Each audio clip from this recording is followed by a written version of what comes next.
उस दिन मैं बता रहा था कि मेरे नाना की मृत्यु ही मेरा मृत्यु से प्रथम साक्षात्कार था। हाँ, साक्षात्कार और कुछ और भी, केवल साक्षात्कार ही नहीं, अन्यथा मैं इसके वास्तविक अर्थ से चूक जाता। मैंने मृत्यु को देखा, इसके अतिरिक्त कुछ और भी, जो कि मर नहीं रहा था, जो उसके ऊपर तैर रहा था, जो शरीर से पलायन कर रहा था, छूट रहा था, वे तत्व। इस साक्षात्कार ने मेरे समस्त जीवन प्रवाह को निश्चित कर दिया। इसने मुझे एक विशेष दिशा दी, या यूं कहो कि मुझे एक ऐसा नया आयाम दिया जिसे मैं पहले नहीं जानता था। मैंने दूसरे लोगों की मृत्यु के बारे में सुना था, लेकिन केवल सुना था, मैंने देखा नहीं था, और अगर देखा भी होता तो उसका मेरे लिए कोई अर्थ नहीं था। जब तक कोई अपना प्रिय न मरे, तब तक तुम सही में मृत्यु का साक्षात्कार नहीं कर सकते। इन शब्दों को रेखांकित कर लो, मृत्यु का साक्षात्कार केवल किसी प्रिय की मृत्यु के समय ही होता है। जब प्रेम तथा मृत्यु दोनों एक साथ तुम्हें घेर ले, तब परिवर्तन होता है। वह रूपांतरण इतना तीव्र होता है जैसे कि नए व्यक्ति का जन्म हो। इसके बाद तुम पहले जैसे नहीं रहते, लेकिन लोग प्रेम नहीं करते, और क्योंकि वे प्रेम नहीं करते इसलिए उन्हें मृत्यु का अनुभव वैसा नहीं होता जैसा अनुभव मुझे हुआ। बिना प्रेम के मृत्यु तुम्हें अस्तित्व की कुंजियां नहीं देती, प्रेम हो तो वह तुम्हें उस सब की कुंजी दे देती है जो है। मृत्यु का मेरा पहला अनुभव कोई सरल साक्षात्कार नहीं था, वो कई प्रकार से जटिल था। जिनसे मैं प्रेम करता था वे मर रहे थे। उनको मैंने अपने पिता की तरह जाना था। उन्होंने मेरे पालन पोषण के समय मुझे पूरी स्वतंत्रता दे रखी थी। मेरे लिए कोई आदेश नहीं था, कोई निषेध नहीं था, कोई दमन नहीं था। उन्होंने मुझसे कभी नहीं कहा कि ये मत करो या वो मत करो। उनका आंतरिक सौंदर्य अब मेरी समझ में आता है। एक बूढ़े आदमी के लिए बहुत मुश्किल है किसी बच्चे को इस तरह की हिदायत न देना, लेकिन उन्होंने ऐसा कभी नहीं कहा, जहां तक मुझे याद है। जब उन्हें लगता कि मैं कुछ गलत कर रहा हूं तो वे अपनी आंखें बंद कर लेते और इस प्रकार वे अपने को वहां से हटा देते। एक बार मैंने उनसे पूछा, नाना, जब मैं आपके पास बैठता हूं तो कभी कभी आप अपनी आंखें क्यों बंद कर लेते हो? उन्होंने कहा, आज ये तुम्हारी समझ में नहीं आएगा, लेकिन शायद किसी दिन समझ जाओगे। मैं अपनी आंखें बंद कर लेता हूं ताकि तुम जो भी कर रहे हो उसे मैं रोकूं ना, चाहे वह गलत हो चाहे ठीक। तुम्हें किसी भी बात से रोकना मेरा काम नहीं है। मैंने तुम्हें तुम्हारे माता पिता से ले लिया है, और अगर मैं तुम्हें स्वतंत्रता नहीं दे सकता तो तुम्हें माता पिता से लेने का फायदा। इसीलिए तो मैंने तुम्हें उनसे ले लिया था, ताकि वे तुम्हारे जीवन में कोई दखल न दे। तो फिर मैं कैसे दखल दे सकता हूं? कभी कभी तुम हद कर देते हो और तब मुझे अपने आप को रोकना मुश्किल हो जाता है। मुझे ये मालूम नहीं था, नहीं तो ये खतरा मोल न लेता। किसी तरह खोज खोज कर गलत काम करने में तुम बहुत कुशल हो। मुझे आश्चर्य होता है कैसे तुम गलत करने के लिए ढेर सारी चीजें खोजते रहते हो। या तो मैं पागल हूं या तुम पागल हो। मैंने कहा, नाना, आपको चिंता करने की जरूरत नहीं। अगर कोई पागल है तो मैं हूं, और उसी दिन से मैं लोगों से कह रहा हूं, मुझसे परेशान मत हो, मैं पागल आदमी हूं। ये तो मैंने नाना को दिलासा देने के लिए कहा था, और अभी भी मैं ये उन लोगों को दिलासा दिलाने के लिए कहता हूं जो सचमुच पागल है। लेकिन जब तुम पागल खाने में हो और सिर्फ अकेले तुम ही पागल न हो, तुम सिर्फ पागलों से ये कहने के अलावा और कर भी क्या सकते हो कि घबराएं मत, परेशान न हो। मैं पागल हूं, उसे गंभीरता से न लें। जीवन भर मैं यही करता रहा हूं, लेकिन कभी कभी मैं अति कर बैठता था। उदाहरण के लिए, एक दिन मैं अपने नौकर भूरा की सवारी कर रहा था।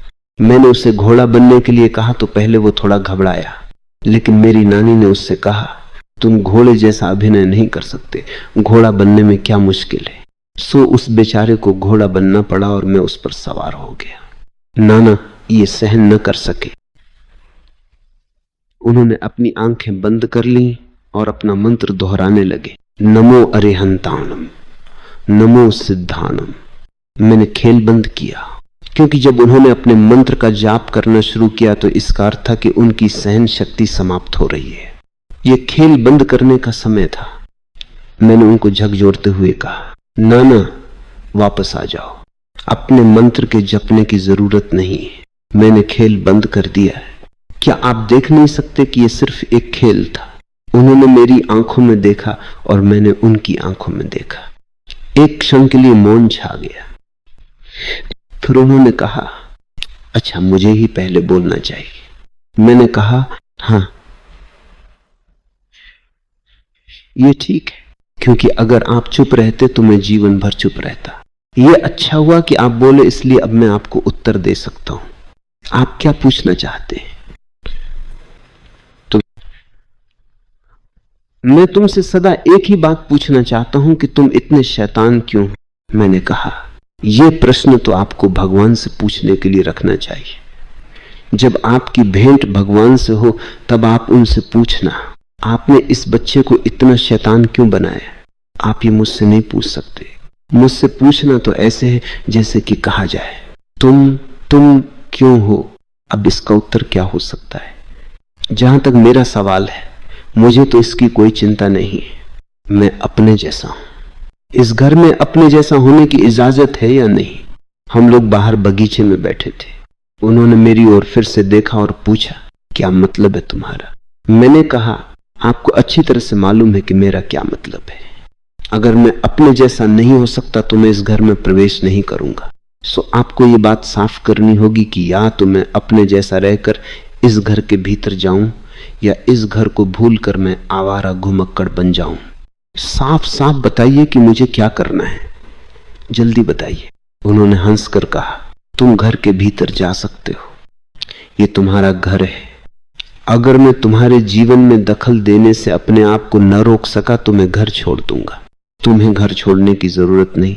उन्होंने ऐसा ही किया। इस वार्तालाप के सिर्फ 2 महीने बाद वे संसार से ही चल बसे। उन्होंने सिर्फ अपना घर ही नहीं, अपना शरीर भी छोड़ दिया, जो कि उनका वास्तविक घर था। मैं नाना से बहुत प्रेम करता था क्योंकि उनको मेरी स्वतंत्रता बहुत प्रिय थी। मैं तभी प्रेम कर सकता हूं जब मेरी स्वतंत्रता का आदर किया जाए। अगर स्वतंत्रता खोकर मुझे प्रेम मिले तो मुझे यह सौदा स्वीकार नहीं। कमजोर लोगों के लिए यह ठीक हो सकता है, लेकिन समझदार व्यक्ति किसी कीमत पर अपनी स्वतंत्रता को नहीं खोएगा। इस संसार में प्रायः हर व्यक्ति यह समझता है कि वह प्रेम करता है, लेकिन अगर तुम इन प्रेमियों को देखो तो ये प्रेमी एक दूसरे के कैदी हैं। यह कैसा अजीब प्रेम जो एक दूसरे को बंधन में डाल देता है। क्या प्रेम भी कभी बंधन हो सकता है?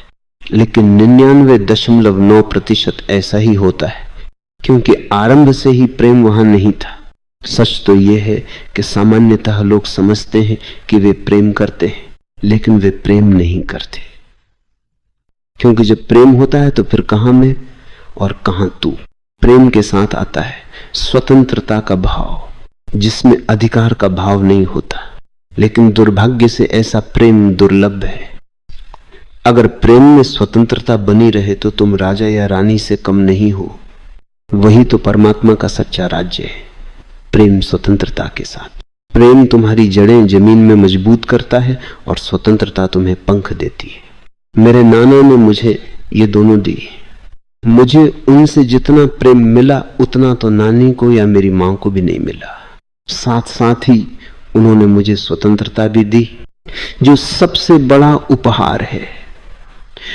जब वे मर रहे थे तो उन्होंने मुझे अपनी अंगूठी दी और आंखों में आंसू भरकर कहा, तुम्हें देने को मेरे पास और कुछ नहीं।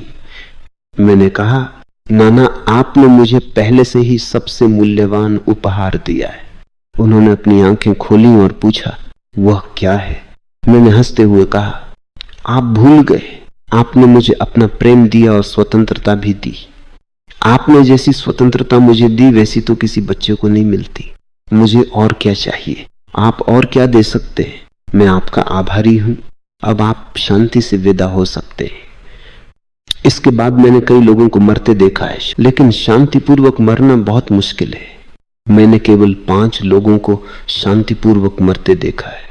पहले थे मेरे नाना, दूसरा था मेरा नौकर भूरा, तीसरी थी मेरी नानी, चौथे थे मेरे पिता और 5वां था विमल कीर्ति।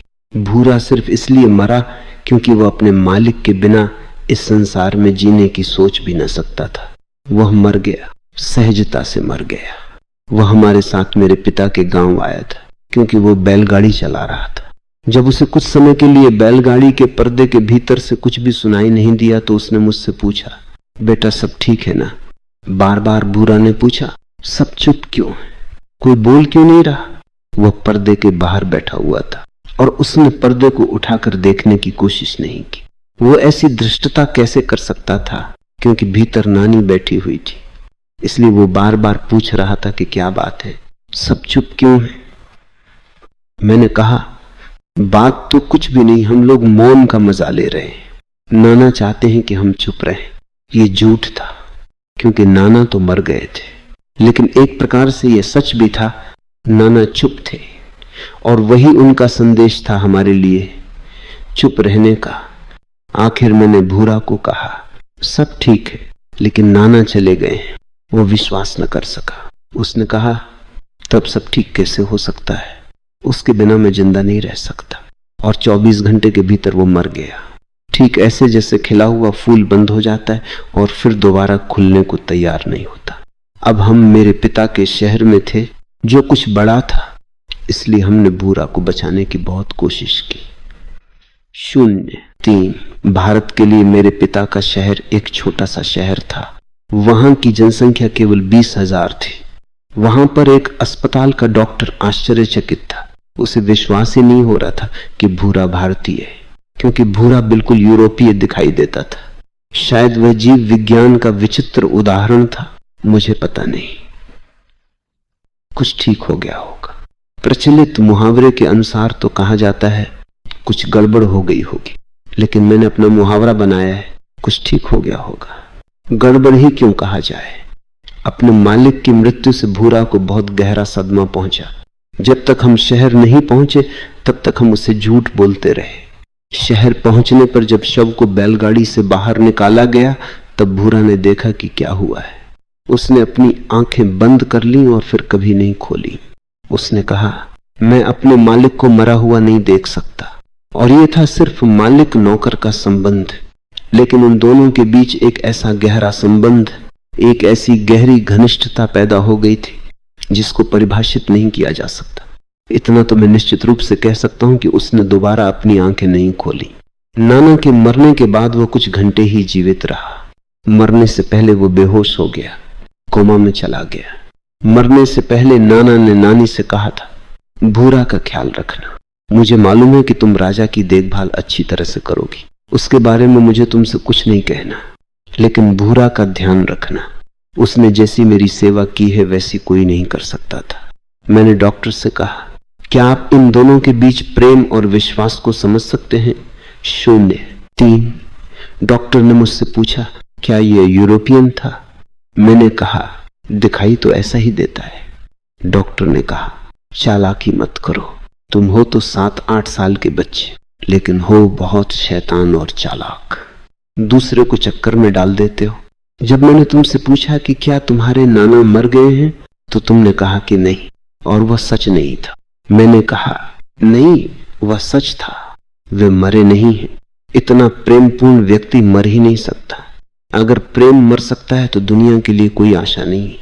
मैं तो विश्वास ही नहीं कर सकता कि जिस आदमी ने मेरी स्वतंत्रता का, एक छोटे बच्चे की स्वतंत्रता का इतना आदर किया, वो मर गया है सिर्फ इसलिए क्योंकि अब वह श्वास नहीं ले सकता। मैं मृत्यु और श्वास न लेने को बराबर नहीं मानता। सांस न लेने का अर्थ मर जाना नहीं है। उस यूरोपियन डॉक्टर ने शंकालु दृष्टि से मुझे देखा और मेरे चाचा से कहा, या तो ये लड़का दार्शनिक बनेगा या पागल हो जाएगा। उसकी बात गलत हो गई, क्योंकि मैं दोनों एक साथ हूं। या का तो कोई प्रश्न ही नहीं उठता। मैं सोरेन कीरकेगार्ड नहीं हूं, या ये या वो का कोई प्रश्न ही नहीं है। लेकिन मुझे आश्चर्य है कि वो मेरी बात पर विश्वास क्यों नहीं कर सका। बात तो सीधी और सरल थी, लेकिन सरल बातों पर विश्वास करना बहुत मुश्किल है। मुश्किल बातों पर विश्वास करना सबसे आसान है। विश्वास क्यों करो? तुम्हारा मन कहता है ये तो इतना सरल है, इसमें कोई जटिलता नहीं, इस पर विश्वास करने का तो कोई कारण ही नहीं।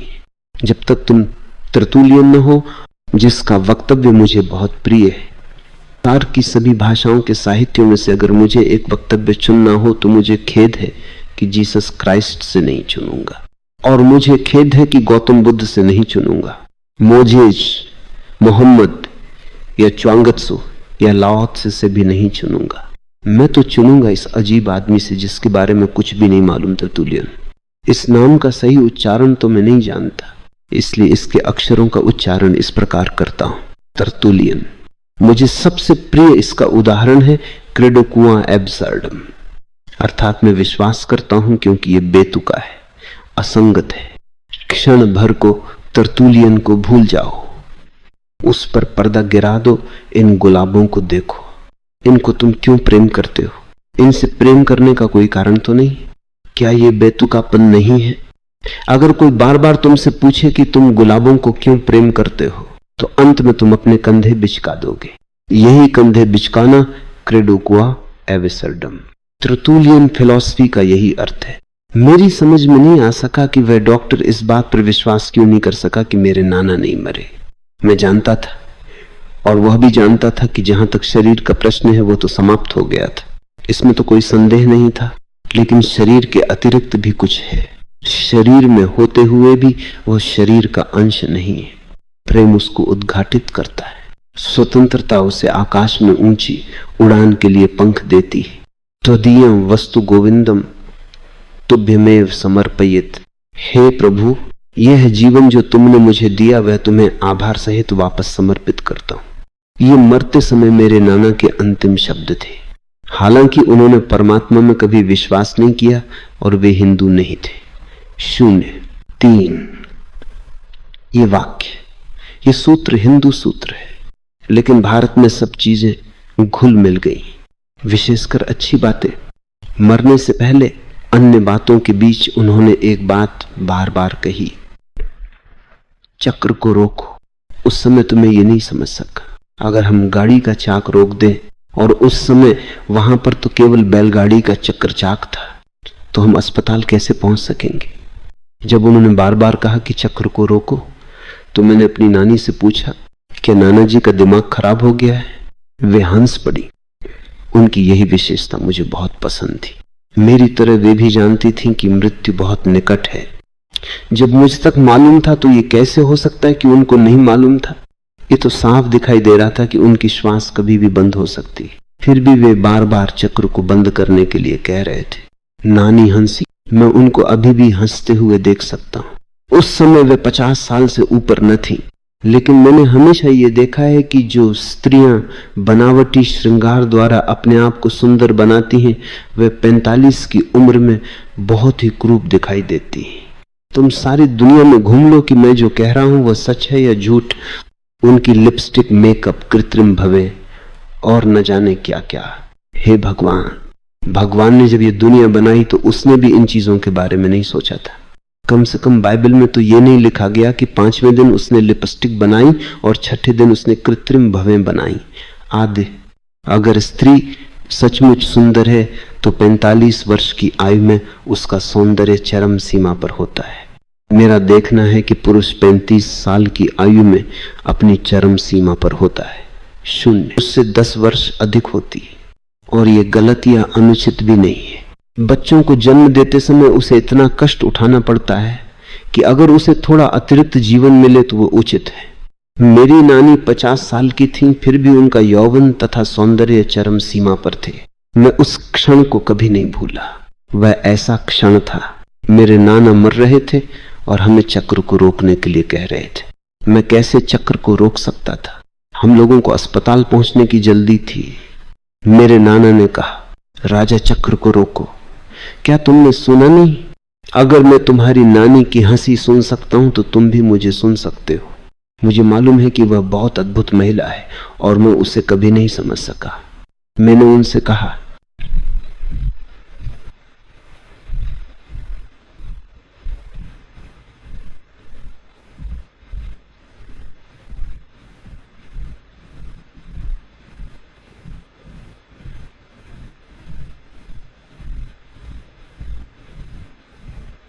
हालांकि अभी मैंने दुनिया को अधिक नहीं देखा है, लेकिन अब मैं तुमसे कह सकता हूं कि इस जमीन पर शायद ही कोई ऐसा आदमी हो, मृत या जीवित, जिसने स्त्रियों को उतना देखा हो जितना मैंने देखा है।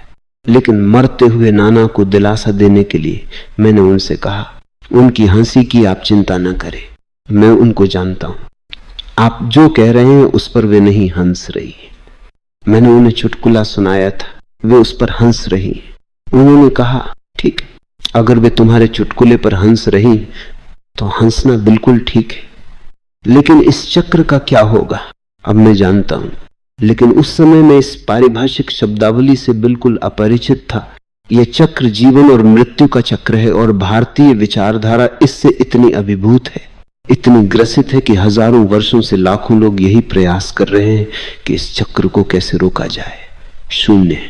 3, वे बैलगाड़ी के चाक के बारे में नहीं कह रहे थे। उसे रोकना तो बहुत ही आसान था, बल्कि उसे चलाना मुश्किल था। वहां कोई सड़क न थी, उस समय ही नहीं थी, अब भी नहीं। पिछले साल मेरा एक दूर का चचेरा भाई आश्रम आया था। उसने कहा, मैं तो अपना सारा परिवार आपके चरणों में लाना चाहता था, लेकिन असली कठिनाई तो उस सड़क की है।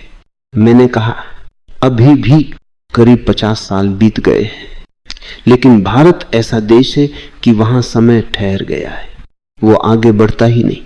न जाने घड़ी कब बंद हो गई, लेकिन वह ठीक 12 बजे बंद हुई, दोनों सुइयां एक साथ। ये सुंदर है, घड़ी ने सही समय तय किया। जब कभी भी यह हुआ हो, और हजारों साल पहले हुआ होगा, घड़ी या तो संयोग से या फिर किसी कंप्यूटराइज्ड समझ से 12 बजे रुक गई। दोनों सुइयां एक साथ, वे दोनों एक हो गई। दो तो दिखाई नहीं देती, शायद रात के 12 बजे होंगे, क्योंकि देश इतने अंधेरे में है और इतना खराब है। सिर्फ इन सड़कों के कारण शायद वे मुझसे कभी नहीं मिल सकेंगे। उस समय कोई सड़क नहीं थी और आज भी उस गांव से कोई रेलवे लाइन नहीं जाती। वह बहुत ही गरीब गांव है, और जब मैं बच्चा था तब तो वो गांव और भी गरीब था। उस समय मेरी समझ में नहीं आ रहा था कि नाना बार बार ऐसा क्यों कह रहे। शायद वह बैलगाड़ी, क्योंकि वहां कोई सड़क नहीं थी, बहुत आवाज कर रही थी, सब कुछ खटखड़ा रहा था और उन्हें इतना कष्ट हो रहा था। इसलिए स्वाभाविक है कि वे पहिए को रोकना चाहते थे, लेकिन मेरी नानी हंस पड़ी। अब मुझे मालूम है कि वे क्यों हंसी थी। नाना जिस पहिए या चक्र की बात बार बार कर रहे थे, वह जीवन और मृत्यु का चक्र है जो निरंतर चलता रहता है। नाना भी जीवन और मृत्यु के चक्र से अभिभूत इस भारतीय मानसिकता की अभिव्यक्ति कर रहे थे। पश्चिम में केवल नीत्शे ने ही शाश्वत पुनरावृत्ति के बारे में बोलने का साहस या पागलपन किया था। वो भी इसी पूर्वीय विचारधारा से प्रभावित था और यहीं से उसने इस विचार को उधार लिया था। वह 2 ग्रंथों से बहुत प्रभावित था। पहला ग्रंथ है मनुस्मृति, ये मनु के वचनों का संकलन है और बहुत महत्वपूर्ण हिंदू शास्त्र है। मुझे इससे घृणा है, इसके महत्व को तुम समझ सकते हो। किसी भी साधारण चीज से मैं घृणा नहीं करता, यह तो असाधारण रूप से क्रूप है। अगर मुझे कहीं मनु मिल जाए तो मैं सारी अहिंसा को भूलकर उसे गोली मार दूंगा। वह इसी के योग्य है। मनु संहिता, मनुस्मृति, मैं इसको दुनिया की सबसे क्रूप पुस्तक क्यों कहता हूं? क्योंकि वह स्त्री और पुरुष को विभक्त करती है। स्त्री और पुरुष को ही नहीं, यह तो मनुष्य को भी 4 वर्गों में विभक्त करती है, और कोई एक वर्ग दूसरे वर्ग में नहीं जा सकता। इसने ऊंची नीची श्रेणियां बना दी है। तुमको यह जानकर आश्चर्य होगा कि एडोल्फ हिटलर अपनी मेज पर अपने बिस्तर के पास सदा मनु संहिता की एक प्रति रखता था। वह इस पुस्तक का आदर बाइबल से भी अधिक करता था। अब तो तुम समझ गए होगे कि मैं क्यों इससे घृणा करता हूं। मेरे पुस्तकालय में मनु संहिता नहीं रखी गई है। मुझे इसकी कम से कम 1 दर्जन प्रतियां भेंट की गई थी, लेकिन मैंने हमेशा उनको जला दिया। वही उनके साथ करने जैसा था। हाँ, बड़े आदर से उनको जलाया। नीत्शे को 2 पुस्तकें बहुत प्रिय थीं और उनसे उसने बहुत कुछ अपनाया। एक थी मनु संहिता और दूसरी थी महाभारत। महाभारत बहुत विशाल ग्रंथ है। इसका आकार इतना बड़ा है कि इसकी बराबरी दूसरा कोई ग्रंथ नहीं कर सकता। न बाइबल, न कुरान, न धम्मपद, न ताओ ते किंग। अगर महाभारत को एनसाइक्लोपीडिया ब्रिटानिका के पास रखा जाए तो उसकी तुलना में एनसाइक्लोपीडिया ब्रिटानिका बहुत छोटी दिखाई देगी। निश्चित ही यह बड़ा काम है, लेकिन भद्दा है, क्रूप है। वैज्ञानिक जानते हैं कि इस पृथ्वी पर विगत काल में बड़े विशाल जानवर हुआ करते थे, करीब करीब पर्वत जितने बड़े, लेकिन भद्दे। महाभारत भी वैसे ही पशुओं जैसा है। ऐसा नहीं है कि तुम इसमें कुछ भी सुंदर नहीं खोज सकते। ये इतनी बड़ी है कि अगर उस पहाड़ को खोदकर उसकी गहराई में देखा जाए तो कहीं न कहीं पर सौंदर्य भी दिखाई देगा। उन दो पुस्तकों ने नीत्शे को बहुत प्रभावित किया। शायद फ्रेडरिक नीत्शे के काम में इन दो किताबों से अधिक और कुछ जिम्मेदार नहीं है। एक मनु द्वारा लिखी गई और दूसरी महाभारत व्यास द्वारा। दोनों पुस्तकों ने बहुत काम किया है, गंदा काम। अगर ये दोनों पुस्तकें न लिखी जाती तो अच्छा होता।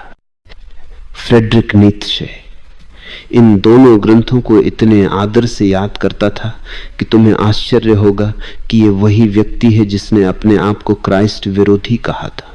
लेकिन इसमें आश्चर्य की कोई बात नहीं भी है। ये उसके विरुद्ध है, सत्य विरोधी, प्रेम विरोधी। ये मात्र संयोग नहीं है कि नीत्शे को ये बहुत प्रिय लगी। उसको लाओ त्से और बुद्ध कभी अच्छे नहीं लगे, लेकिन मनु और कृष्ण अच्छे लगे। ये प्रश्न बहुत महत्वपूर्ण है। उसे मनु अच्छा लगा क्योंकि उसे मनु द्वारा ऊंच नीच पर आधारित किया गया लोगों का वर्गीकरण अच्छा लगा। वह प्रजातंत्र, स्वतंत्रता और समानता का विरोधी था। संक्षेप में वह सभी सच्चे मूल्यों के विरुद्ध था। उसे व्यास की पुस्तक महाभारत भी बहुत पसंद थी क्योंकि उसमें इस विचार का प्रतिपादन किया गया है कि केवल युद्ध ही सुंदर है। एक बार उसने अपनी बहन को पत्र लिखा था, इस समय मैं असीम सौंदर्य से घिरा हुआ हूं, ऐसा सौंदर्य मैंने पहले कभी नहीं देखा। उसके इन शब्दों से तो लगता है कि शायद उसने ईडन गार्डन में प्रवेश कर लिया हो, लेकिन नहीं, वो तो मिलिट्री परेड देख रहा था। सूर्य के प्रकाश से नंगी तलवारें चमक रही थी और जिस आवाज को वो बहुत मधुर कह रहा था वो बीथोवन या मोजार्ट या वेजनर का भी संगीत नहीं था, बल्कि कूच करते हुए जर्मन सैनिकों के जूतों की आवाज थी। वेजनर नीत्शे का मित्र था और सिर्फ यही नहीं, इससे अधिक नीत्शे अपने मित्र की पत्नी से प्रेम करता था। उसको अपने मित्र के बारे में तो कुछ सोचना चाहिए था, लेकिन नहीं, उसको तो जर्मन सैनिकों के जूतों की आवाज वेजनर, मोजार्ट और बीथोवन के संगीत से कहीं अधिक अच्छी लगी। उसके लिए तो सूरज की रोशनी में चमकती तलवारें और परेड करते हुए सैनिकों की आवाज अत्यंत आकर्षक थी और इनमें उसे सौंदर्य की चरम सीमा दिखाई दी। इसे कहते हैं सौंदर्य बोध। और याद रखना कि मैं फ्रेडरिक नीत्शे का विरोधी नहीं हूं, मैं उसकी सराहना करता हूं जब कभी वह सत्य के निकट पहुंचता है। लेकिन सत्य मेरा मापदंड है। जब वह सूरज में चमकती तलवारों और सैनिकों के जूतों की आवाज का वर्णन करते समय सत्य से दूर चला जाता है, तब तो नंगी तलवार में उसके सिर पर मारूंगा। ये तो उसके शिष्य एडोल्फ हिटलर ने किया। हिटलर ने मनु के विचारों को नीत्शे से प्राप्त किया। हिटलर मनु के बारे में नहीं जान सकता था, शून्य, वह तो बौना था। नीत्शे निश्चित ही प्रतिभाशाली व्यक्ति था, लेकिन वो भटक गया। वो बुद्ध हो सकता था, लेकिन खेद कि वो पागल होकर मरा। मैं तुम लोगों को भारतीय सनक के बारे में बता रहा था और उस संदर्भ में मुझे नीत्शे की याद आई। पश्चिम में सबसे पहले उसी ने शाश्वत पुनरावृत्ति के विचार को समझा, लेकिन वह ईमानदार नहीं था। उसने ये नहीं कहा कि ये विचार उधार लिया गया है, उसने मौलिक होने का दिखावा किया। मौलिकता का दावा करना बहुत आसान है, इसमें बुद्धि की कोई आवश्यकता नहीं है। इसमें कोई संदेह नहीं कि वो बहुत प्रतिभाशाली था, लेकिन उसने अपनी इस प्रतिभा द्वारा कोई नई खोज नहीं की। उसने अपने विचारों को ऐसे स्रोतों से उधार लिया जिनके बारे में संसार को बहुत कम जानकारी थी। मनु ने इसे लिखा था और महाभारत की कौन फिक्र करता है, कौन पढ़ता है? ये इतनी बड़ी पुस्तक है कि जब तक कोई पागल ही होना न चाहे कोई पढ़ेगा नहीं। लेकिन ऐसे भी लोग हैं जो एनसाइक्लोपीडिया ब्रिटानिका पढ़ते हैं। मैं ऐसे एक आदमी को जानता हूं, वो मेरा व्यक्तिगत मित्र था। ये ऐसा क्षण है कि जब कम से कम मुझे उसका नाम याद करना चाहिए। शायद वो अभी भी जीवित हो, ये मुझे डर है, लेकिन फिर भी डरने का कोई कारण नहीं है, क्योंकि वह सिर्फ एनसाइक्लोपीडिया ब्रिटानिका पढ़ता है। मैं जो कह रहा हूं वो उसे कभी नहीं पढ़ेगा, कभी नहीं। उसके पास समय ही नहीं। वह एनसाइक्लोपीडिया ब्रिटानिका को पढ़ता ही नहीं, याद भी करता है, और यही उसका पागलपन है। अन्यथा वह बिल्कुल नॉर्मल, सामान्य लगता है। लेकिन जैसे ही कोई एनसाइक्लोपीडिया के किसी अंश का उल्लेख कर दे तो तत्क्षण वह असामान्य हो जाता है, और एक के बाद एक पृष्ठ उद्घाटित करने लगता है। फिर वह इसकी परवाह नहीं करता कि तुम सुनना चाहते हो या नहीं। सिर्फ ऐसे ही लोग महाभारत पढ़ते हैं। यह हिंदू एनसाइक्लोपीडिया है। इसे एनसाइक्लोपीडिया इंडियाना कहना चाहिए। स्वभावतः यह एनसाइक्लोपीडिया ब्रिटानिका से बड़ा होने ही वाला है। ब्रिटेन तो सिर्फ ब्रिटेन है, भारत के एक छोटे से राज्य से बड़ा नहीं है। उतने बड़े तो कम से कम भारत में 3 दर्जन राज्य, और वह सारा भारत नहीं, क्योंकि आधा भारत और पाकिस्तान बन गया है। अगर तुम सारे भारत की तस्वीर चाहो तो तुम्हें उसमें कुछ और भाग जोड़ने पड़ेंगे। एक समय बर्मा भारत का हिस्सा था। सिर्फ इस सदी के आरंभ में ही इसे भारत से अलग किया गया। अफगानिस्तान भी एक समय भारत का हिस्सा था। ये तो एक महाद्वीप है। इसलिए महाभारत जो एनसाइक्लोपीडिया इंडियाना है, एनसाइक्लोपीडिया ब्रिटानिका से 1000 गुना बड़ा होने वाला है। इसके तो केवल 32 खंड है। ये तो कुछ भी नहीं है। मैंने जो बोला है उसको अगर तुम संग्रहित करो तो वो उससे ज्यादा होगा। किसी और ने गिनती की है, मुझे पक्का नहीं पता, क्योंकि मैं ऐसे व्यर्थ के काम नहीं करता। लेकिन उन्होंने अंदाज लगाया है कि आज तक मैंने 333 पुस्तकें लिखी हैं। वाह! वो व्यक्ति जिसने गिनती की है उसको थोड़ा और इंतजार करना चाहिए, क्योंकि अभी तो बहुत सी पांडुलिपियां अप्रकाशित है और बहुतों का मूल हिंदी से अनुवाद नहीं हुआ है। इन सबको जब एकत्रित किया जाएगा तो ये सच में एनसाइक्लोपीडिया रजनीशिका होगा। लेकिन महाभारत सचमुच बहुत बड़ा है और वह सदा दुनिया का सबसे बड़ा ग्रंथ बना रहेगा। 0, 2, मेरा मतलब उसके आकार और वजन से है। इसका उल्लेख मैंने इसलिए किया क्योंकि मैं जन्म और मृत्यु के चक्र से मुक्त होने की भारतीय मानसिकता की बात कर रहा था। महाभारत में विशद रूप से बस इसी भारतीय मनोगृष्टि के बारे में लिखा गया है। मनुष्य का जन्म बार बार होता है। इसीलिए मेरे नाना कह रहे थे, चक्र को रोको। अगर मैं रोक सकता तो मैं उस चक्र को उनके लिए ही नहीं, सबके लिए रोक देता। मैं केवल रोकता ही नहीं, उसको सदा के लिए नष्ट भी कर देता, ताकि दोबारा उसे कोई न चलाए। लेकिन ये मेरे हाथ में नहीं है। उनकी मृत्यु के उस क्षण में मुझे बहुत सी बातों का बोध हुआ। उस क्षण में जिन बातों के प्रति मैं सजग हुआ, जिनका मुझे बोध हुआ, उनके बारे में मैं बात करूंगा, क्योंकि उस बोध ने ही मेरे समस्त जीवन को निर्धारित कर दिया। जब मैं कमरे से बाहर जा रहा था तो तुम मुस्कुरा रहे थे, लेकिन तुम्हारी मुस्कुराहट में उदासी थी। मैं इसको नहीं भूल सका, जबकि मैं सब कुछ आसानी से भूल जाता हूं। लेकिन जब कभी मैं कठोर होता हूं तो मैं इसे नहीं भूल सकता। मैं दुनिया में सबको क्षमा कर सकता हूं, लेकिन अपने आप को नहीं कर सकता। शायद मेरे न सोने का यही कारण था। मेरी नींद तो सिर्फ एक पतली परत है, उसके नीचे मैं सदा जागता रहता हूं। इस झीनी सी परत को बड़ी आसानी से विचलित किया जा सकता है, लेकिन केवल मैं ही ऐसा कर सकता हूं, कोई और नहीं। मैं थोड़ा कह रहा हूं क्योंकि मेरे लिए थोड़ा अफसोस भी बहुत ज्यादा हो जाता है। मेरा सिर्फ एक आंसू ही बहुत है। मुझे घंटों रो रो कर अपने बाल नोचने की जरूरत नहीं है, जो कि अब है ही नहीं। 0, 3, कभी किसी ने यह नहीं सुना कि कोई अपनी दाढ़ी नोचता है। मैं नहीं सोचता कि किसी भी भाषा में, यहां तक कि हिब्रू में भी ऐसा कोई मुहावरा है, अपनी दाढ़ी नोचना। और तुमको मालूम है कि यहूदियों और उनके बाइबल के सब पैगंबरों की दाढ़ियां थीं। यह तो एक प्राकृतिक नियम है कि अगर किसी को दाढ़ी है तो वह गंजा हो जाएगा, क्योंकि प्रकृति सदा संतुलन बनाए रखती है। अब मुझे फिर अपनी नानी की याद आ गई। जब मैं छोटा था तब मुझसे कहा करती थी, सुनो राजा, कभी दाढ़ी मत बढ़ाना। मैं उन्हें कहता, आप इसकी बात क्यों करती? मैं सिर्फ 10 वर्ष का ही हूं और मेरी दाढ़ी अभी आई नहीं है, तो इसकी बात क्यों करती? उन्होंने कहा, घर में आग लगने से पहले ही कुआं खोद लेना चाहिए। मैंने कहा, ये तो बड़ी अजीब बात है। जब आप पहले से ही जानती हैं तो इसे रोकने की कोशिश क्यों की जा रही है? उन्होंने कहा, मैं अपनी पूरी कोशिश कर रही हूं, लेकिन मुझे मालूम है कि तुम अवश्य दाढ़ी रखोगे। तुम्हारे जैसे लोग हमेशा दाढ़ी रखते हैं। मैं तुम्हें 11 साल से जानती हूं। इसका कोई कारण तो होगा। और वे इसके बारे में सोचने लगती है। इसका कोई विशेष कारण नहीं, बस इतनी सी बात है कि कोई हर रोज शेव करने के लिए मूर्खों की तरह दर्पण के सामने खड़े रहकर अपना समय बर्बाद नहीं करना चाहता है। जरा सोचो कि अगर कोई दाढ़ी वाली औरत आईने में अपने को देख रही हो तो वो कैसी दिखाई देगी। बिना दाढ़ी का पुरुष बिल्कुल वैसा ही दिखाई देता है। बात सीधी सी है कि इससे समय की बचत होती है और तुम बेवकूफ दिखाई देने से भी बच जाते हो अपने ही दर्पण में।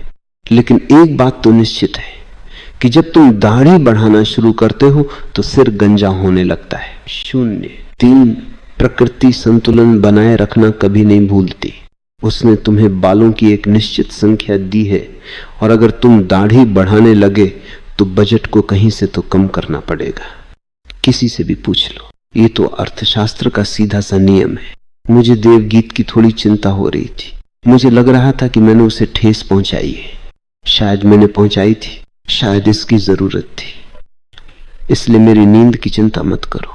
अगर जरूरत हो तो मैं किसी भी क्षण अपने जीवन को खो देने के लिए तैयार हूं। किसी राष्ट्रीय उद्देश्य के लिए नहीं, किसी राज्य या जाति के लिए नहीं, वरन ऐसे किसी भी व्यक्ति के लिए जिसका हृदय अभी भी धड़क रहा हो, जो अभी भी महसूस करता हो और जो अभी भी बच्चों जैसी हरकतें करता हो। याद रखो, मैं कह रहा हूं जो बच्चों जैसी हरकतें करता हो। मेरा अर्थ है जो अभी भी बच्चा है, अगर विकसित और परिपक्व हो सकता है, भीतर से अखंड इंटीग्रेटेड हो जाए, तो इसके लिए मैं अपना जीवन न्योछावर करने को तैयार हूं। जब भी मैं इंटीग्रेशन शब्द का प्रयोग करता हूं तो हमेशा मेरा तात्पर्य है बुद्धि सहित प्रेम। बुद्धि और प्रेम का जोड़ अखंडता है। अब ये बहुत बड़ा फुटनोट हो गया। अगर जॉर्ज बर्नार्ड शॉ को माफ किया जा सकता है तो सिर्फ माफ ही नहीं किया, नोबेल प्राइज भी दिया। तो तुम मुझे माफ कर ही सकते हो। और मैं तो नोबेल प्राइज भी नहीं मांग रहा। अगर वे मुझे दें तो भी मैं लेने से इनकार करूंगा। इसको मैं नहीं ले सकता क्योंकि ये खून से भरा हुआ है। नोबेल प्राइज के साथ जो पैसा दिया जाता है वह खून से सना होता है, क्योंकि नोबेल नामक ये आदमी बम बनाता था और पहले महायुद्ध में इसने दोनों पक्षों को हथियार बेचकर अपार धनराशि इकट्ठी की थी। 03। मैं तो उसके पैसे को हाथ लगाना भी पसंद नहीं करूंगा। सच तो यह है कि कई बरसों से मैंने पैसे को हाथ ही नहीं लगाया, क्योंकि मुझे हाथ लगाने की जरूरत ही नहीं। हमेशा कोई मेरे लिए पैसे की फिक्र करता है और पैसा हमेशा गंदा होता है। सिर्फ नोबेल प्राइज का पैसा ही नहीं, जिस आदमी ने नोबेल प्राइज की स्थापना की वो अपराध भाव से भरा हुआ था। सिर्फ अपराध भाव से छुटकारा पाने के लिए उसने नोबेल प्राइज की स्थापना की। ये बहुत अच्छा काम था, लेकिन ये तो ऐसा है कि जैसे पहले किसी को मार डालो और फिर कहो कि सर खेद है, कृपया मुझे माफ कर दो। खून से सने इस पैसे को मैं स्वीकार नहीं करूंगा। जॉर्ज बर्नार्ड शॉ का बहुत आदर किया जाता था। उसको नोबेल प्राइज भी दिया गया था। उसकी छोटी छोटी पुस्तकों की लंबी लंबी भूमिकाएं हैं। समझ में नहीं आता कि पुस्तक भूमिका के लिए लिखी गई थी या भूमिका पुस्तक के लिए लिखी गई थी। मुझे तो ऐसा लगता है कि पुस्तक भूमिका के लिए लिखी गई, और मेरे विचार में ये बहुत ही सराहनीय है। वह एक लंबा प्रस्तावना नोट हो गया है। और मेरी नींद के बारे में चिंता मत करो, लेकिन याद रखो कि अगर मैं कठोर हो जाऊं तो इसमें परेशान होने की कोई बात नहीं है। हालांकि तुम सबको ये मालूम है कि किसी बात से भी मेरे भीतर परिवर्तन नहीं हो सकता। कुछ चीजें मेरे शरीर और मन में अवश्य परिवर्तन कर सकती हैं। मैं न तो शरीर हूं और न मन हूं, लेकिन इन दोनों के माध्यम से मुझे काम करना होता है। इस समय तो देख सकता हूं कि मेरे ओंठ सूखे। अब इतना बाहर से भी किया जा सकता है। मैं बोल रहा हूं, लेकिन ये सूखे होंठ परेशान कर रहे। मैं काम चला लूंगा।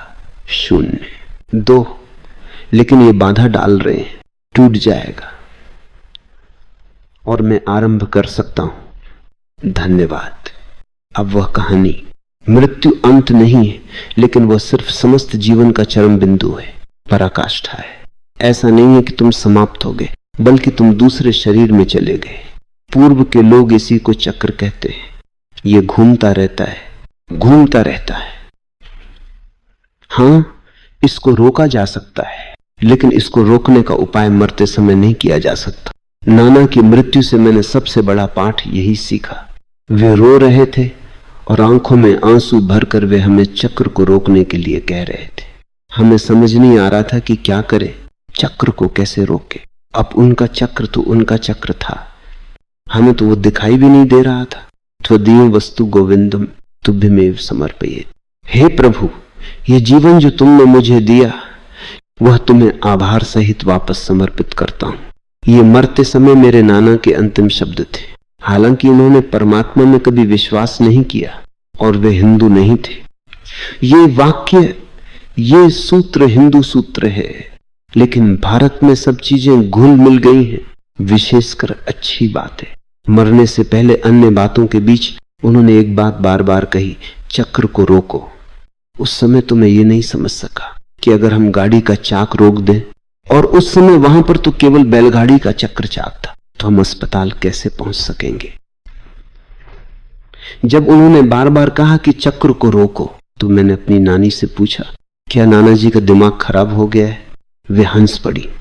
उनकी यही विशेषता मुझे बहुत पसंद थी। 0, 2। मेरी तरह वे भी जानती थी कि मृत्यु बहुत निकट है।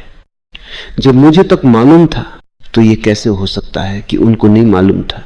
ये तो साफ दिखाई दे रहा था कि उनकी श्वास कभी भी बंद हो सकती है। फिर भी वे बार बार चक्र को बंद करने के लिए कह रहे थे। नानी हंसी। मैं उनको अभी भी हंसते हुए देख सकता हूं।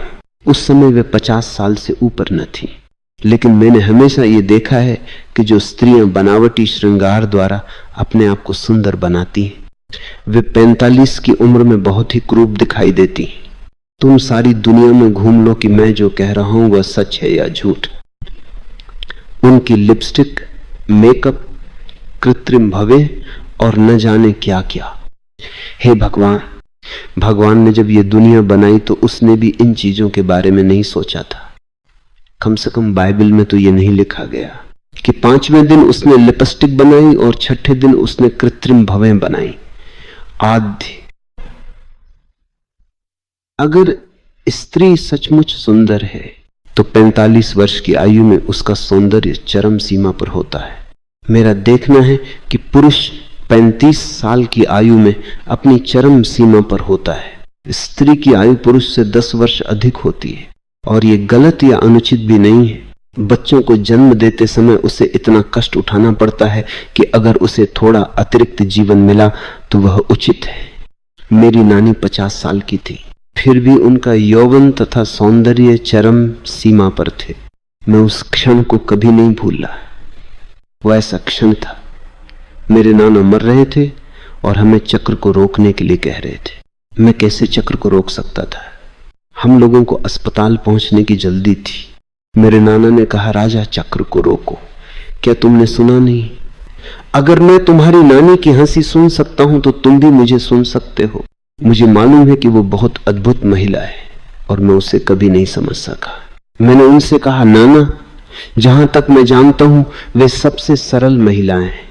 हालांकि अभी मैंने दुनिया को अधिक नहीं देखा है, लेकिन अब मैं तुमसे कह सकता हूं कि इस जमीन पर शायद ही कोई ऐसा आदमी हो, मृत या जीवित, जिसने स्त्रियों को उतना देखा हो जितना मैंने देखा है। लेकिन मरते हुए नाना को दिलासा देने के लिए मैंने उनसे कहा, उनकी हंसी की आप चिंता न करें, मैं उनको जानता हूं। आप जो कह रहे हैं उस पर वे नहीं हंस रही हैं। मैंने उन्हें चुटकुला सुनाया था, वे उस पर हंस रही हैं। उन्होंने कहा, ठीक है, अगर वे तुम्हारे चुटकुले पर हंस रही हैं तो हंसना बिल्कुल ठीक है, लेकिन इस चक्र का क्या होगा? अब मैं जानता हूं, लेकिन उस समय मैं इस पारिभाषिक शब्दावली से बिल्कुल अपरिचित था। ये चक्र जीवन और मृत्यु का चक्र है, और भारतीय विचारधारा इससे इतनी अभिभूत है, इतनी ग्रसित है कि हजारों वर्षों से लाखों लोग यही प्रयास कर रहे हैं कि इस चक्र को कैसे रोका जाए। वे बैलगाड़ी के चाक के बारे में नहीं कह रहे थे। उसे रोकना तो बहुत ही आसान था, बल्कि उसे चलाना मुश्किल था। वहां कोई सड़क न थी, उस समय ही नहीं थी, अब भी नहीं है। पिछले साल मेरा एक दूर का चचेरा भाई आश्रम आया था। उसने कहा, मैं तो अपना सारा परिवार आपके चरणों में लाना चाहता था, लेकिन असली कठिनाई तो उस सड़क की है। मैंने कहा, अभी भी करीब 50 साल बीत गए, लेकिन भारत ऐसा देश है कि वहां समय ठहर गया है, वो आगे बढ़ता ही नहीं। न जाने घड़ी कब बंद हो गई। लेकिन वह ठीक 12 बजे बंद हुई, दोनों सुइयां एक साथ। ये सुंदर है, घड़ी ने सही समय तय किया। जब कभी भी ये हुआ हो, और हजारों साल पहले हुआ होगा, घड़ी या तो संयोग से या फिर किसी कंप्यूटराइज्ड समझ से 12 बजे रुक गई। दोनों सुइयां एक साथ, वे दोनों एक हो गई। दो तो दिखाई नहीं देती, शायद रात के 12 बजे होंगे, क्योंकि देश इतने अंधेरे में है और इतना खराब है। सिर्फ इन सड़कों के कारण शायद वे मुझसे कभी नहीं मिल सकेंगे। उस समय कोई सड़क नहीं थी, और आज भी उस गांव से कोई रेलवे लाइन नहीं जाती। वह बहुत ही गरीब गांव है, और जब मैं बच्चा था तब तो वह गांव और भी गरीब था। उस समय मेरी समझ में नहीं आ रहा था कि नाना बार बार ऐसा क्यों कह रहे हैं। शायद वो बैलगाड़ी, क्योंकि वहां कोई सड़क नहीं थी, बहुत आवाज कर रही थी, सब कुछ खड़खड़ा रहा था और उन्हें इतना कष्ट हो रहा था। इसलिए स्वाभाविक है कि वे पहिए को रोकना चाहते थे, लेकिन मेरी नानी हंस पड़ी। अब मुझे मालूम है कि वे क्यों हंसी थी। नाना जिस पहिए या चक्र की बात बार बार कर रहे थे, वह जीवन और मृत्यु का चक्र है जो निरंतर चलता रहता है। नाना भी जीवन और मृत्यु के चक्र से अभिभूत इस भारतीय मानसिकता की अभिव्यक्ति कर रहे थे। पश्चिम में केवल नीत्शे ने ही शाश्वत पुनरावृत्ति के बारे में बोलने का साहस या पागलपन किया था। वह भी इसी पूर्वीय विचारधारा से प्रभावित था, और यहीं से उसने इस विचार को उद्धार लिया था। वह 2 ग्रंथों से बहुत प्रभावित था। पहला ग्रंथ है मनुस्मृति। ये मनु के वचनों का संकलन है और बहुत महत्वपूर्ण हिंदू शास्त्र है। मुझे इससे घृणा है, इसके महत्व को तुम समझ सकते हो। किसी भी साधारण चीज से मैं घृणा नहीं करता, ये तो असाधारण रूप से कुरूप है। अगर मुझे कहीं मनु मिल जाए तो मैं सारी अहिंसा को भूलकर उसे गोली मार दूंगा।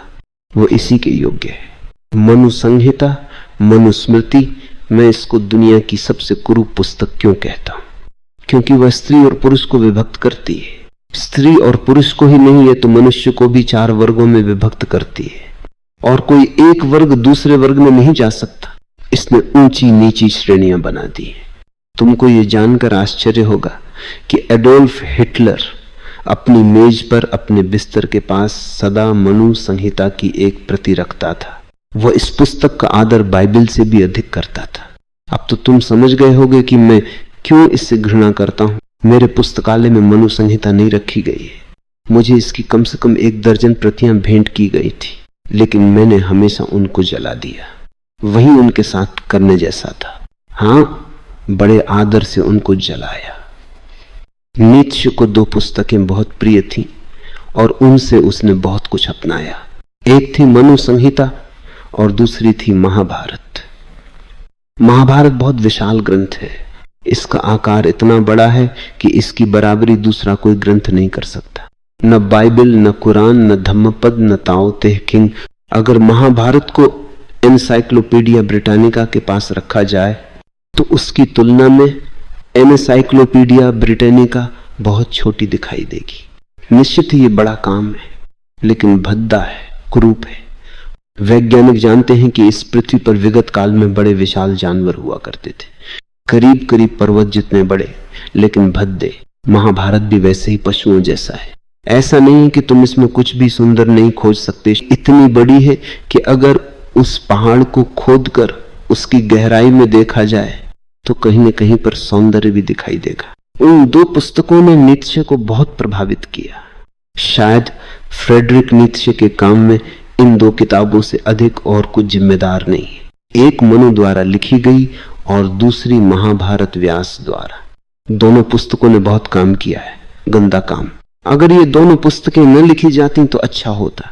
फ्रेडरिक नीत्शे इन दोनों ग्रंथों को इतने आदर से याद करता था कि तुम्हें आश्चर्य होगा कि ये वही व्यक्ति है जिसने अपने आप को क्राइस्ट विरोधी कहा था। लेकिन इसमें आश्चर्य की कोई बात नहीं भी है, ये उसके विरुद्ध है, सत्य विरोधी, प्रेम विरोधी। ये मात्र संयोग नहीं है कि नीत्शे को ये बहुत प्रिय लगी। उसको लाओत्से और बुद्ध कभी अच्छे नहीं लगे, लेकिन मनु और कृष्ण अच्छे लगे। ये प्रश्न बहुत महत्वपूर्ण है। उसे मनु अच्छा लगा क्योंकि उसे मनु द्वारा ऊंच नीच पर आधारित किया गया लोगों का वर्गीकरण अच्छा लगा। वह प्रजातंत्र, स्वतंत्रता और समानता का विरोधी था। संक्षेप में वह सभी सच्चे मूल्यों के विरुद्ध था। उसे व्यास की पुस्तक महाभारत भी बहुत पसंद थी क्योंकि उसमें इस विचार का प्रतिपादन किया गया है कि केवल युद्ध ही सुंदर है। एक बार उसने अपनी बहन को पत्र लिखा था, इस समय मैं असीम सौंदर्य से घिरा हुआ हूं, ऐसा सौंदर्य मैंने पहले कभी नहीं देखा। उसके इन शब्दों से तो लगता है कि शायद उसने ईडन गार्डन में प्रवेश कर लिया, लेकिन नहीं, वह तो मिलिट्री परेड देख रहा था। सूर्य के प्रकाश से नंगी तलवारें चमक रही थी और जिस आवाज को वो बहुत मधुर कह रहा था वो बीथोवन या मोजार्ट या वैगनर का संगीत नहीं था, शून्य थी, बल्कि कूच करते हुए जर्मन सैनिकों के जूतों की आवाज थी। वैगनर नीत्शे का मित्र था और सिर्फ यही नहीं, इससे अधिक नीत्शे अपने मित्र की पत्नी से प्रेम करता था। उसको अपने मित्र के बारे में तो कुछ सोचना चाहिए था, लेकिन नहीं, उसको तो जर्मन सैनिकों के जूतों की आवाज वैगनर, मोजार्ट और बीथोवन के संगीत से कहीं अधिक अच्छी लगी। उसके लिए तो सूरज की रोशनी में चमकती तलवारें और परेड करते हुए सैनिकों की आवाज अत्यंत आकर्षक थी और इनमें उसे सौंदर्य की चरम सीमा दिखाई दी। इसे कहते हैं सौंदर्य बोध। और याद रखना कि मैं फ्रेडरिक नीत्शे का विरोधी नहीं हूं, मैं उसकी सराहना करता हूं जब कभी वह सत्य के निकट पहुंचता है, लेकिन सत्य मेरा मापदंड है। जब वह सूरज में चमकती तलवारों और सैनिकों के जूतों की आवाज का वर्णन करते समय सत्य से दूर चला जाता है, तब तो नंगी तलवार में उसके सिर पर मारूंगा। ये तो उसके शिष्य एडोल्फ हिटलर ने किया। हिटलर ने मनु के विचारों को नीत्शे से प्राप्त किया। हिटलर मनु के बारे में नहीं जान सकता था, वो तो बौना था। नीत्शे निश्चित ही प्रतिभाशाली व्यक्ति था, लेकिन वह भटक गया। वो बुद्ध हो सकता था, लेकिन खेद कि वो पागल होकर मरा।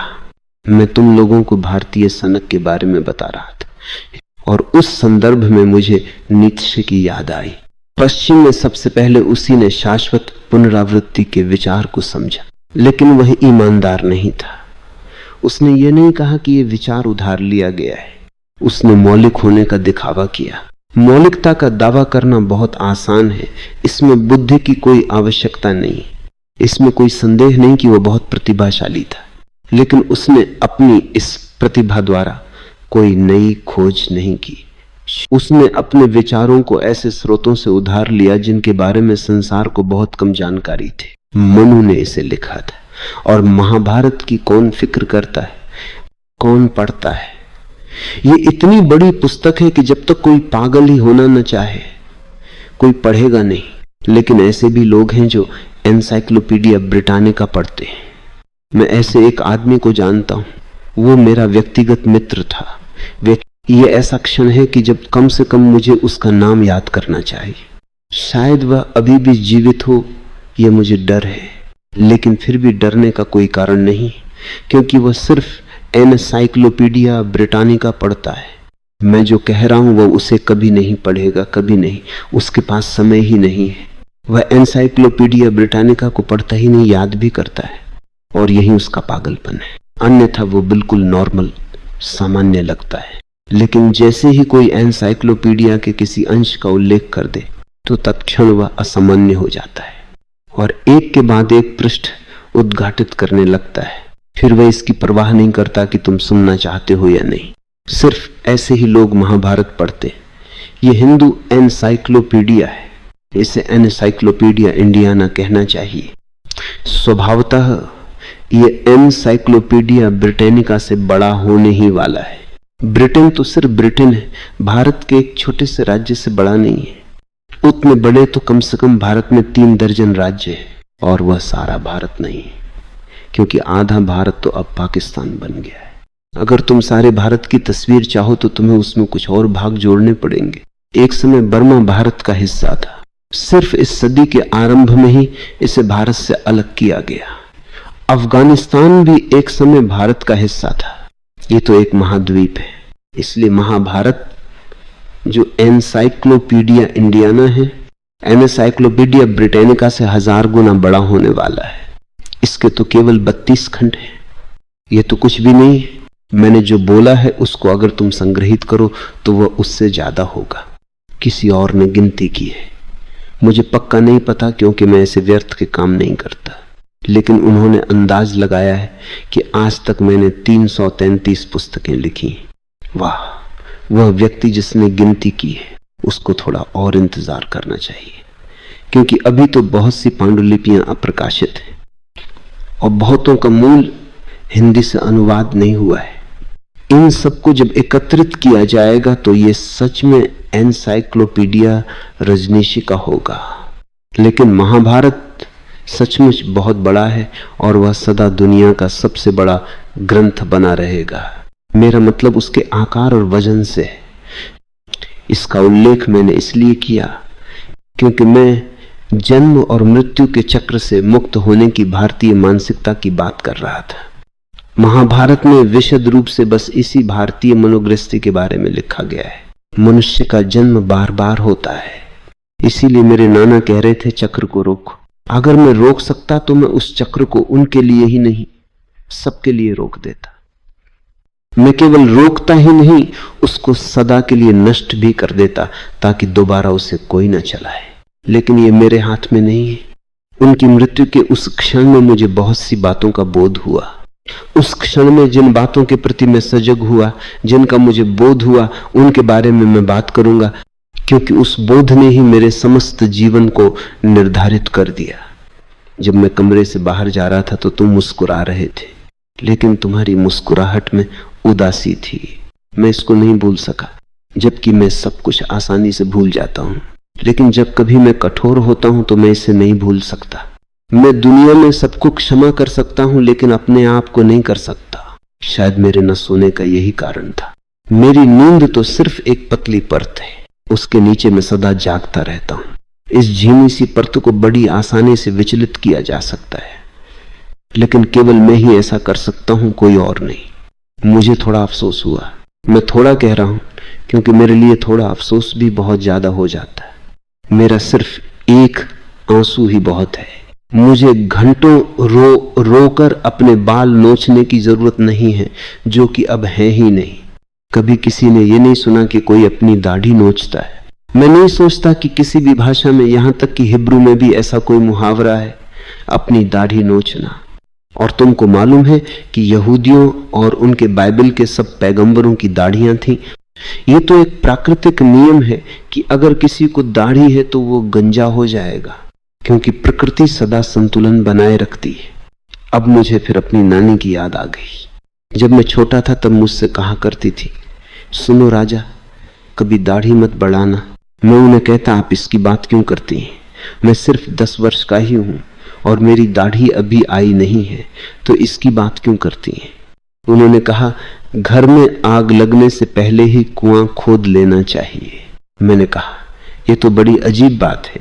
जब आप पहले से ही जानती हैं तो इसे रोकने की कोशिश क्यों की जा रही है?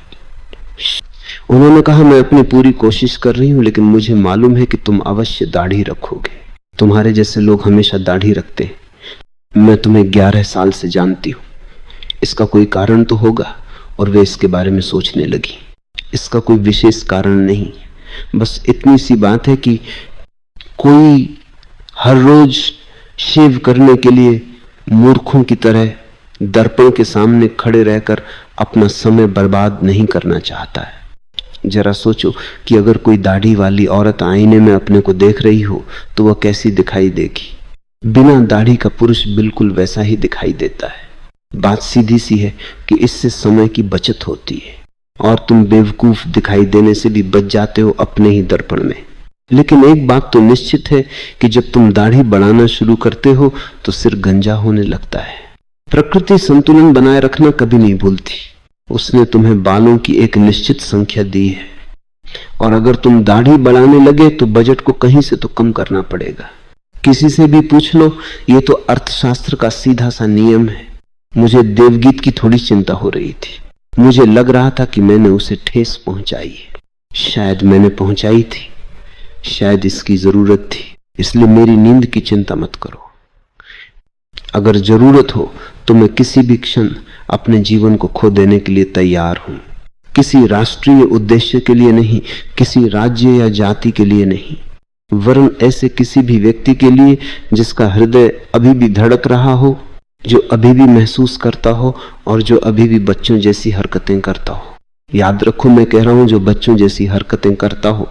मेरा अर्थ है जो अभी भी बच्चा है, अगर विकसित और परिपक्व हो सकता है, भीतर से अखंड इंटीग्रेटेड हो जाए, तो इसके लिए मैं अपना जीवन न्योछावर करने को तैयार हूं। जब भी मैं इंटीग्रेशन शब्द का प्रयोग करता हूं तो हमेशा मेरा तात्पर्य है बुद्धि सहित प्रेम। बुद्धि और प्रेम का जोड़ अखंडता है। अब ये बहुत बड़ा फुटनोट हो गया। अगर जॉर्ज बर्नार्ड शॉ को माफ किया जा सकता है तो सिर्फ माफ ही नहीं किया, नोबेल प्राइज भी दिया तो तुम मुझे माफ कर ही सकते हो। और मैं तो नोबेल प्राइज भी नहीं मांग रहा। अगर वे मुझे दें तो भी मैं लेने से इनकार करूंगा। इसको मैं नहीं ले सकता क्योंकि यह खून से भरा हुआ है।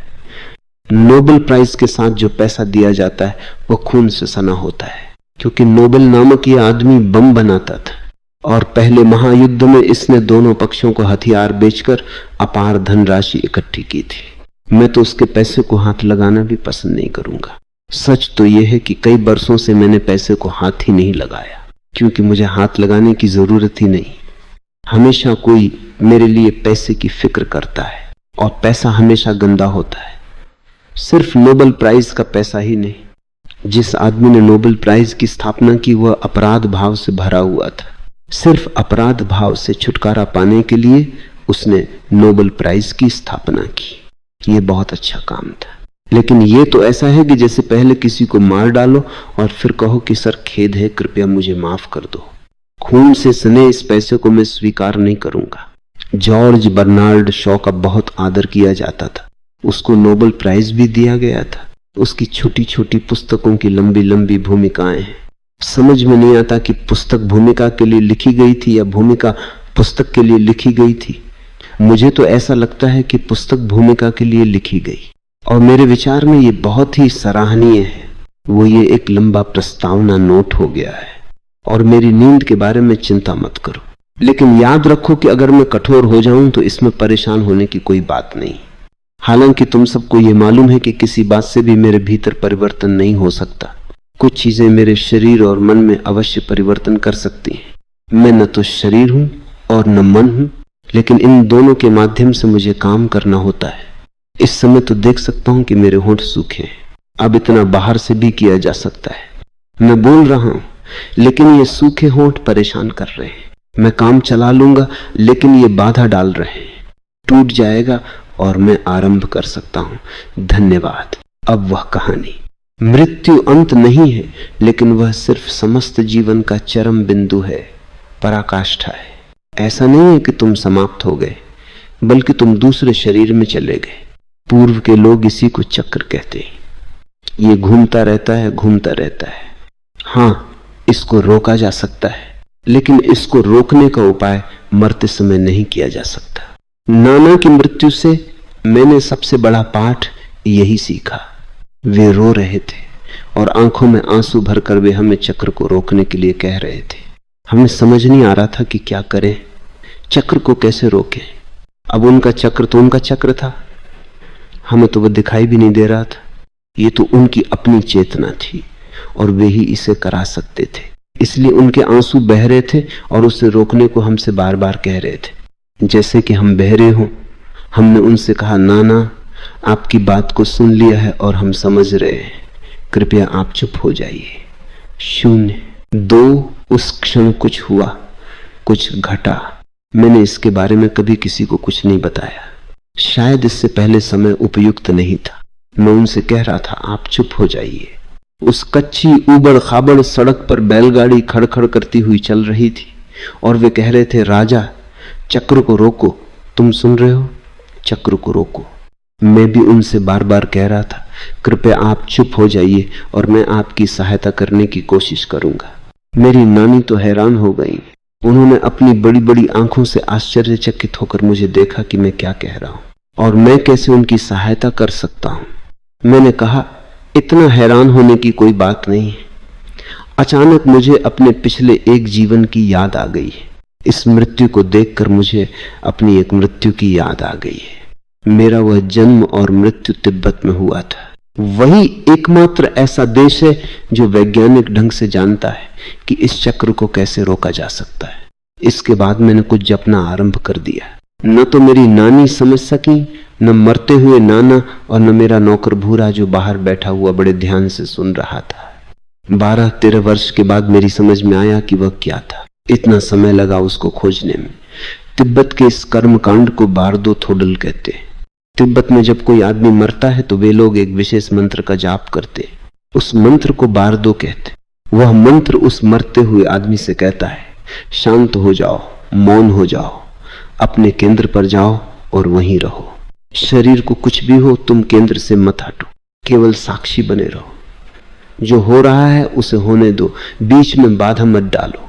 याद रखो कि तुम केवल साक्षी हो और वही तुम्हारा सच्चा स्वभाव है। अगर उसे याद रखते हुए तुम मरोगे तो ये चक्र रुक जाएगा। मैंने अपने मरते हुए नाना को बारदो थोडल का जाप किया, बिना यह जाने कि मैं क्या कर रहा हूं। अजीब बात तो यह थी कि मैं जब इस मंत्र को जप रहा था तो मेरे नाना इसको सुनकर बिल्कुल शांत हो गए। शायद तिब्बती भाषा का एक शब्द भी इससे पहले न सुना हो। उनको तो शायद ये भी नहीं मालूम था कि तिब्बत नाम का कोई देश भी है। मृत्यु के समय में भी वे चुप और एकाग्र हो गए। बारदो ने अपना काम किया, हालांकि वे उसे समझ नहीं सके। कभी कभी वे बातें काम कर देती हैं जो समझ में नहीं आती, क्योंकि तुम उन्हें नहीं समझ पाते, इसलिए वे काम कर देती। बड़े से बड़े सर्जन भी अपने बच्चे का ऑपरेशन स्वयं नहीं कर सकता। क्यों? कोई बड़े से बड़ा सर्जन अपनी प्रेमिका का ऑपरेशन स्वयं नहीं कर सकता। प्रेमिका को पत्नी के रूप में परिवर्तित कर देना अपराध है। कानून तो इसकी सजा नहीं देगा, लेकिन प्रकृति खुद इसकी सजा देती है, इसलिए कानून की कोई जरूरत नहीं है। इस प्रकार प्रेमी को पति बना देने से इस संबंध का सौंदर्य नष्ट हो जाता है। हस्बैंड, पति शब्द ही भद्दा है। ये उसी धातु से बना है जिससे हस्बेंड्री, कृषि कर्म शब्द बना है। हस्बैंड,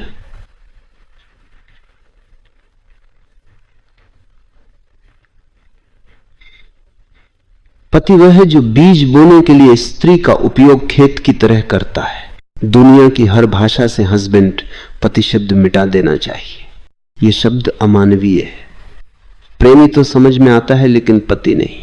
मैं बारदो को दोहरा रहा था, हालांकि मैं उसका अर्थ नहीं समझ रहा था। नहीं मुझे मालूम था कि वो कहां से आ रहा है, क्योंकि मैंने तब तक इसको नहीं पढ़ा था। लेकिन जब मैं उसका जाप कर रहा था तो उन विचित्र शब्दों की आवाज से ही मेरे नाना शांत हो गए। उस मौन में ही उनकी मृत्यु हुई। मौन में जीना तो सुंदर है ही, लेकिन मौन में मरना उससे भी अधिक सुंदर है, क्योंकि मृत्यु हिमालय की सबसे ऊंची चोटी एवरेस्ट जैसी है। जबकि किसी ने मुझे सिखाया नहीं, फिर भी मौन के उस क्षण में मैंने बहुत कुछ सीखा। मैंने अपने आप को अजीब शब्द दोहराते हुए देखा। इसके शौक ने मेरी चेतना को नए स्तर पर पहुंचा दिया और मुझे एक नए आयाम में प्रविष्ट कर दिया। मैं एक नई खोज पर निकल पड़ा, एक नई तीर्थ यात्रा पर।